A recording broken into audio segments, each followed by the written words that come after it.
팁. 괜찮아. 세 번째 뛰는 거지만 난 잘할 수 있어.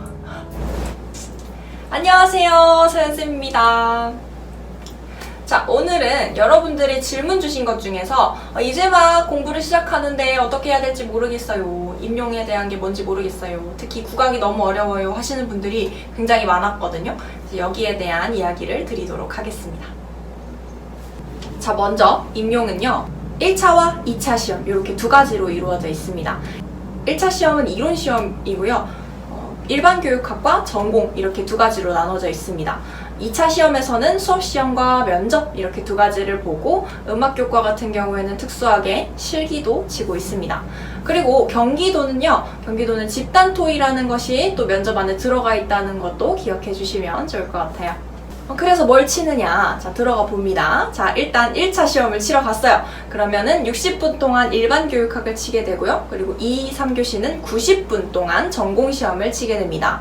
먼저 교육학 시험은 여러분들이 교직 시간에 배웠던 교육 철학, 교육 행정, 교육 심리 이런 것들을 시험을 치게 됩니다.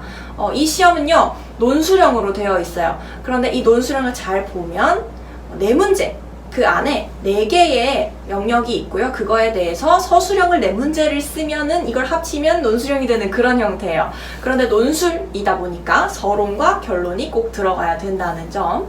그리고 4문제처럼 보이지만요. 또 그 안에 그 철학에 대해서 뭐 개념도 적어야 되고 뭐 방법이라든지 아니면은 뭐 활용 방법이라든지 이런 것들을 적는 게 있어요. 그래서 부분 점수가 다 있으니까 열심히 아는 대로 열심히 쓰는 게 가장 중요한 시험이라고 할 수 있습니다.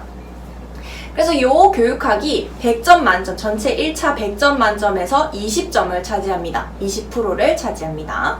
자, 그 다음에 2, 3교시 시험은 전공을 치게 돼요. 이 전공에는요, 국악 들어가고요. 서양음악 들어가고요. 그리고 음악교육론이라는 게 들어가요. 아까 일반 교육학이랑은 다르게 음악에서만 있는 미학이라든지 음악교육 철학이라든지 음악교육 심리라든지 발달 단계 이런 것들이 여기서 시험을 치게 됩니다. 그리고 여러분들 서양음악 같은 경우에는 서양음악 4 들어가고요. 형식론, 음악 개론, 그 음악 기초이론 있죠. 그런 거. 그 다음에 대위법, 화성악 이런 게 다 서양음악 카테고리 안에 들어가 있어요. 여기서 또 여러분들이 음악 개론 조금 경시하는 부분이 있어요. 음악 개론을 우리가 다 아는, 서양음악 전공했고 초등학교 때부터 4분음표, 8분음표 알고 다 안다 라고 생각하지만 이거에 발목을 잡힌 분들이 많습니다. 단기음이라든지 단기음 정의를 똑바로 할 수 있는가 이런 것들 중요하니까요. 정의, 개념 위주로 열심히 보는 게 필요합니다. 자, 그 다음에는 국악이에요. 초수분들이 굉장히 어려워하는 게 국악인데요. 점점 이제 연차가 쌓이고 공부 좀 했다 하면은 또 날아다니는 게 또 국악입니다. 이 이유가 뭐냐면요. 국악은 크게 두 가지로 나눌 수 있는 것 같아요. 제가 보기에는 국악 통론, 국악 이론과 국악 악곡이에요. 이 악곡에는 정악, 궁중음악, 그리고 민소각, 휴전국악 다 들어가는데요. 왜 이게 어렵냐면 국악 통론을 알려면, 국악 통론에 대해서 제대로 알려면 국악 악곡을 알아야 돼요. 그리고 국악 악곡을 똑바로 이해를 하려면 국악 통론을 알아야 돼요. 그러니까 뭘 먼저 시작하든 이해가 똑바로 안 되는 게 당연합니다. 그렇기 때문에 더 어려운 거고요. 그리고 서양 음악 베이스로 국악을 이해하려고 하면 절대 안 돼요. 국악에서 새로 뭐 박에 대한 개념도 국악이랑 서양 음악 좀 차이가 있고요. 악보 보는 것도 완전 근간이 다르잖아요. 오선지는 이 틀이 음정이고 적어놓은 음표들이 박자인데 정간보 같은 경우에는 이 틀은 박자고 그 안에 적어놓는 율명이 음정이에요. 뭐 이렇게 완전히 근간이 달라요. 비슷한 부분도 당연히 있지만요. 그렇기 때문에 얘를 이해하려고 하면 헷갈려요. 그래서 나는 아무것도 모른다. 나는 완전 백지다. 나는 기본이 없다. 라는 생각으로 국악 정보를 쏙쏙 받아들이시는 게 좋습니다. 그러니까 아까 말씀드린 것처럼 이론을 알아야 악곡을 이해할 수 있고 악곡을 알아야 이론을 이해할 수 있어요. 그렇기 때문에 1, 2월에 굉장히 큰 혼란을 겪게 됩니다. 근데 한 바퀴를 돌리고 나면 내가 이론도 어느 정도 일단 알게 됐고 악곡도 어느 정도 알게 됐잖아요. 그 다음번에 이론을 다시 할 때는 악곡에서 배웠던 내용이구나. 퍼즐이 맞춰 나가듯이 틀이 딱딱딱딱 맞아 들어가기 시작합니다. 그렇기 때문에 나중에는 날아다닐 수가 있는 거예요. 악곡이 몇 개 없거든요. 그래서 악곡도 다 외울 수 있고요, 우리가. 서양 음악은 워낙 많잖아요. 그래서 서양 음악은 그거 악곡 외우고 뭐 예외도 너무 많고 막 이런데 국악은 그런 게 별로 없어가지고 금방 정리를 하실 수가 있습니다. 자, 그 다음에 제가 서양음악, 국악, 음악교육론 이렇게 세 가지 말씀드렸는데 네 번째 기타가 있어요. 요거는 이제 교과서와 관련된 내용이에요. 대중음악. 그리고 악기 중에서도 막 오케스트라 악기 말고 기타, 드럼, 오카리나, 리코더 이런 학교에서 쓰는 악기들이 있거든요. 요거에 대한 것도 좀 알아두셔야 돼요. 이게 나오겠어? 하고 공부 안 했다가 나와서 뒷덜미를 잡는 그런 문제들이거든요. 그래서 불안하니까 봐두셔야 되는 부분. 이건 또 인강을 듣다 보면 교과서 분석반이라는 게 있을 거예요. 근데 거기서 또 공부를 하실 수 있는 부분입니다. 그리고 교육과정 암기하셔야 됩니다. 교육과정 평가원 들어가면 다운받으실 수가 있고요. 저는 처음부터 끝까지 다 외웠어요. 그래서 이거는 노래 붙여서 외우는 게 가장 효과적이고요. 전체적으로 다 외우시지 않으셔도 키워드는 다 아셔야 되고, 그리고 표 안에 들어가 있는 것들 있죠. 표 안에 들어가 있는 것들은 꼭 외우셔야 돼요. 미리미리 외우시고 시간 있을 때 노래 붙여두세요. 나중에 마음 급하면 노래 붙이는 시간도 아까워요. 그러니까 지금부터 열심히 붙여서 이거를 녹음하세요.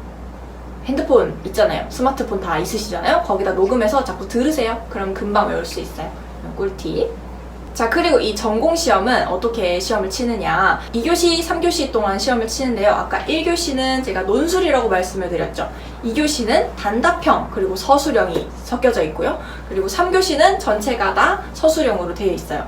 몇 문제인지는 여기 적어 놓을게요.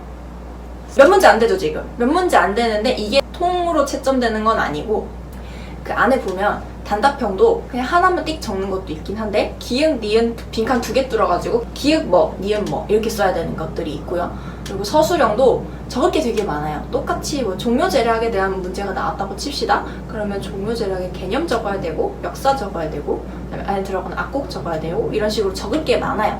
그래서 그 세부적인 것까지 다 따지면 점수가 굉장히 막 1점 단위로 다 나눠져 있거든요. 그러니까 포기하지 않고 뭐라도 적는 습관을 길러보시기 바랍니다. 자, 그리고 점수 배점은 2교시가 40점, 3교시가 40점 이렇게 돼 있어요. 그래서 아까 교육학 20점과 40점, 40점 이렇게 총 100점으로 이루어져 있습니다. 아무래도 교육학보다는 전공의 비중이 훨씬 크죠. 그래서 공부를 하실 때도 전공 비중을 많이 가지고 가시면서 교육학은 인강 열심히 듣고 스터디하고 요런 정도로 활용하시면 될 것 같아요. 자, 그 다음에 이제 공부 그러면 어떻게 시작해야 되나요? 뭐부터 시작해야 되나요? 일단 독학하기는 힘들어요. 초수생 때는. 재수, 삼수 넘어가시면 독학하시는 분들도 굉장히 많은데요. 이때도 제가 첫 영상, 임용일기 첫 영상에서 보면은 인강이 진도 조절하는 역할을 합니다 라고 말씀을 드렸을 거예요. 그래서 이 진도 조절이 어떤 말이냐면 1, 2월 달에는 기본 이론반으로 한 바퀴 돌려요.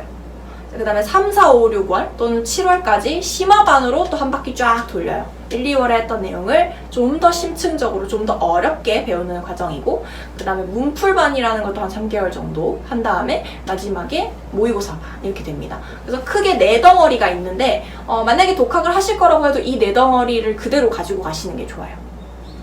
저는 계획을 짤 때도 인강을 항상 들으면서 공부를 했기 때문에 인강 진도에 맞춰서 계획을 짰어요. 1, 2월 달에는 기초 탄탄 만드는 단계죠. 그래서 이때는 슬렁슬렁 열심히 빨리 보자. 그 다음 3, 4, 5, 6, 7월에는 차근차근 굉장히 어려운 내용들이 들어가요. 이때는 마인드맵 만들면서 서브노트 만들면서 또는 저는 마인드맵 만들면서 이렇게 쫙 정리를 차근차근 해서 들어가는 단계가 심화반이에요. 이게 상반기거든요. 상반기에 이 두 클래스를 듣게 되는데 이때 동안 내가 머릿속에 집어넣을 거는 다 집어넣어야 돼요. 그 다음에 하반기에 뭘 하느냐? 인출이에요. 무조건 다 인출하셔야 돼요. 인출이 안 된다? 그러면 그거는 이해하신 게 아닙니다. 외운 것도 아니고요. 그래서 요때는요 백지 쓰기 많이 하셔야 돼요. 저는 마인드맵을 워낙 좋아하기 때문에 그냥 프로그램 딱 켜놓고 제목 딱 쓰고 그 다음에 다 백지 쓰기 했어요. 다 백지 쓰기, 계속 인출, 계속 인출. 그리고 문풀반 그리고 모의고사 반 때는 이게 진도가 앞에 상반기 때처럼 처음부터 차근차근이 아니라 막 뒤죽박죽 섞여 있단 말이에요. 그래서 그런 내용도 다 인출해 보시고 그리고 내 개인적인 자습하는 시간에 차근차근 회독 돌리는 시간 이런 식으로 활용을 했습니다. 무슨 말인지 이해가 되시는 분들도 있고 아예 처음 공부하신다 하시는 분은 이해가 안 될 것 같아서 좀 걱정이 됩니다. 자, 시험이 60분, 90분, 90분 이렇게 이루어져 있잖아요. 그 사이에 40분씩 쉬는 시간이 있는데요. 이 40분은 예비령 치는 시간, 그리고 뭐 시험지 걷는 시간 이런 게 포함이 된 시간이기 때문에 실질적으로 화장실 가고 책 보고 할 수 있는 시간은 20분 정도 밖에 없어요. 워낙 짧은 시간이다 보니까 식사를 준비를 안 해오시는 분들도 많은데요.